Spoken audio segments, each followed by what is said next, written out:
Hey members, I hope you're all doing well. Happy Sunday. This is the Sunday after Thanksgiving, so I hope you had a very enjoyable, safe, and healthy Thanksgiving, along with some hopefully physically distanced activities, some physical activity after Thanksgiving to burn off those extra calories and put those calories to good use. So we're gonna start tomorrow's workout, 11:30, so November 30th, it's a Monday, Mobility Monday specifically. We're gonna start off in a quadrupedal position. So this will be most of your base position for these exercises. So your hands are underneath your shoulders, knees underneath your hips. If you've ever heard of this position called a tabletop, same thing. So you're gonna get into that quadrupedal position. You're going to plant one hand over the side of your head. I like to call it the earmuff. With one hand on the ground, you're going to drop your elbow down towards the ground, and then pushing away from the ground, you're gonna open up towards chest towards the wall, okay? So you're gonna do that, about a minute on each side, nice and slow. Don't force anything. It should not feel tough like a strength training movement would. It should feel like opening your chest up, stretching, a little bit lower impact than usually what you may be used to. Again, 1 minute per side. From there, we're going to plant the hands, both hands back down in that quadrupedal position. We're going to do a bird dog, so extending your opposite hand and opposite foot away from each other, okay? You're going to continue to move through that for a minute, again on one side, minute on the other side. A common mistake people make is, and I've made personally, is lifting your arm and lifting your leg up towards the ceiling. I try to think about it as extending your hand and your foot away from each other, creating length in the spinal column, okay? After that, we're gonna get back into the quadrupedal position, so hands underneath the shoulders, knees underneath the hips. We're gonna do an adductor stretch, okay? So the adductor is on the inside of the thigh. You're going to stay in that quadrupedal position and scoot one foot off to the side totally, okay? So you have your leg is at 90 degrees, so it's off to the side of your body. You're gonna sit back into your hips. You can also drop your hips closer towards the ground or away from that extended leg, and that'll stretch the inside of the thigh. After which, we're going to do a lying lower body twist, okay? So you're gonna lay on your back, knees up at 90 degrees, slowly move through 2 minutes of. So for the second to last exercise, we're gonna do lying lower back rotations. So you're going to lay on your back, knees up at 90 degrees. You're going to twist side to side, keeping your core engaged, nice and slow, 2 minutes, just stretching your back out. Again, keeping your abs engaged. You should feel this in your lower abdominals. After that, you're going to bend off to the side. Both knees stay off to the side, and you're going to do what's called a shoulder sweep. So let's say I'm laying like this, my knees are bent, and I'm just gonna rotate, my hands touch the ground here, and I'm gonna trace the floor and then go up and allow my shoulder to open up, trying to continue to keep my fingertips in contact with the ground, okay? So ideally what you're doing is nice big shoulder sweeps. If you're human, you're likely going to have your hand come up off the ground, especially if you work at a desk. If you do, that's fine.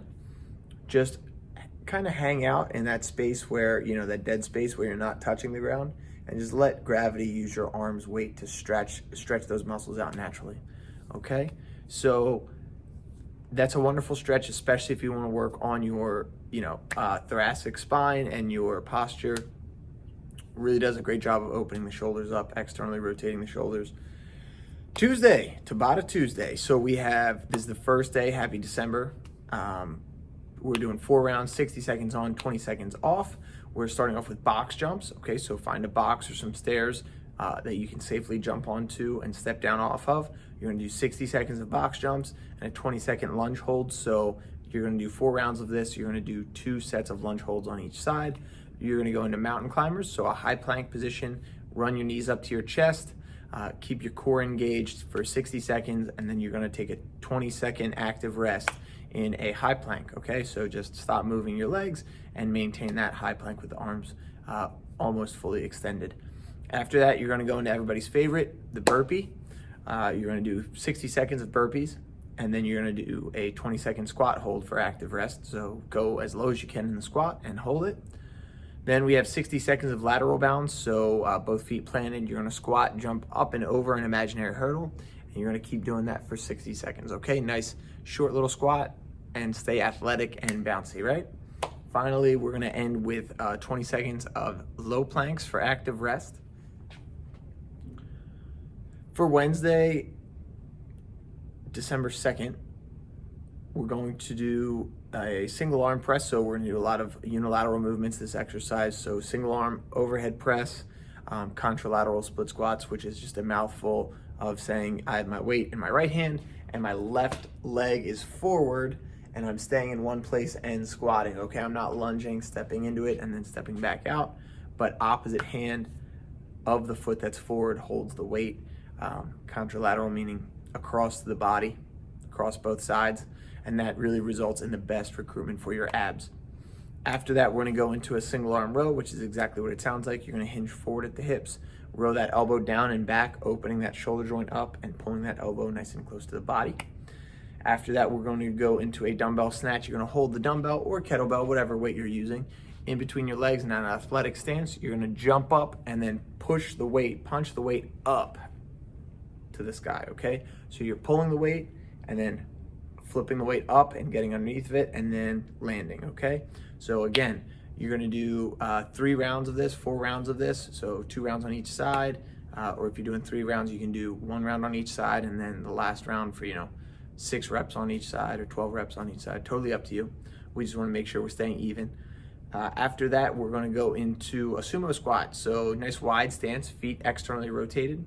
Think like if this is your feet for a normal squat or maybe like this, your feet are gonna be a lot wider for the sumo squats, okay? That allows you to really open up your hips.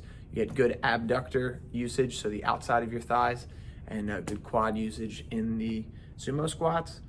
Again, we're doing 3 or 4 rounds of 8 to 12 reps here. Pick a heavier weight that towards the end of that 8 to 12 rep range, you're getting pretty fatigued and you will be on your way to some serious strength gains, okay? Thursday, we have ab day. So we have the opposite elbow to knee. Which is you're just laying on your back, opposite elbow comes up, crunches up, touches the opposite knee. We're gonna do hollow body holds. So again, you're laying flat on your back. You're kind of making that banana or that parenthesis with your body and just holding it, okay? Really the goal here is to create tension in the abs and not let it move, not let your body sag too much, okay? So after you do your hollow body holds, we're gonna do side planks with rotations. So we're gonna put the elbow up underneath the shoulder. We're gonna reach underneath with a weight and come out externally rotating, okay? After that, you're going to do a high plank with shoulder taps, which is exactly what it sounds like. You're gonna get into a high plank position and tap your shoulders one at a time, trying to keep the hips nice and even so that imagining there's a dinner plate of peas on your back, none of the peas roll off the plate, okay? That's what's gonna recruit the most abs and prevent you from shaking your hips too much. After that, we're gonna finish up with a 2-inch crunch. You're gonna lie on your back, feet are planted flat on the floor, and you're gonna crunch forward about 2 inches. Slide your hands along the ground, and you should feel this in your rectus abdominis, your 6-pack muscle. That's where you'll feel this one.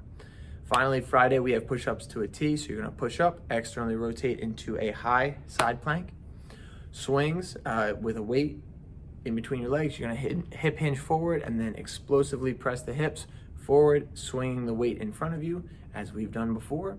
High pulls are going to be an athletic stance, same positioning as a kettlebell swing, except the weights rest on your thigh. You're gonna squat and then explosively pull up. You're going to extend through the balls of your feet, and by the time you're fully extended at the hips and the balls of your feet are planted firmly in the ground, the weight should be up at your shoulder, at which point your heels return to the ground, and then you re-enter that athletic stance. So it's a big pull, and then slowly on the way down. This adds some serious size and strength to the shoulders, okay?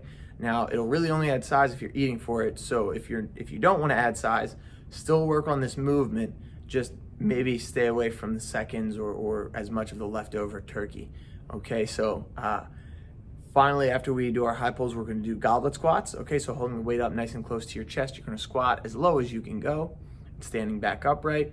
And then finally, we're ending with another power movement called a broad jump, which is exactly what the Olympic sport is. So you're gonna plant both feet on the ground, squat back, explosively drive the heels through the ground, pick your feet up and land hopefully a few feet in front of your body.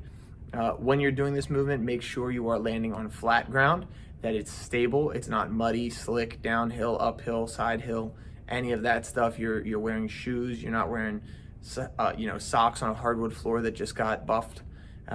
So just be cognizant of where you're training, take training seriously, and you will seriously reap some rewards from it. And have a great week, everybody. I hope if you have any questions, you feel totally comfortable reaching out to us in the fitness center, pccfitness@philadelphiacc.net, or my personal email, joelbaker@philadelphiacc.net. Have a great week, everybody. And again, we hope you had an awesome Thanksgiving, and we'll see you around the club. Bye.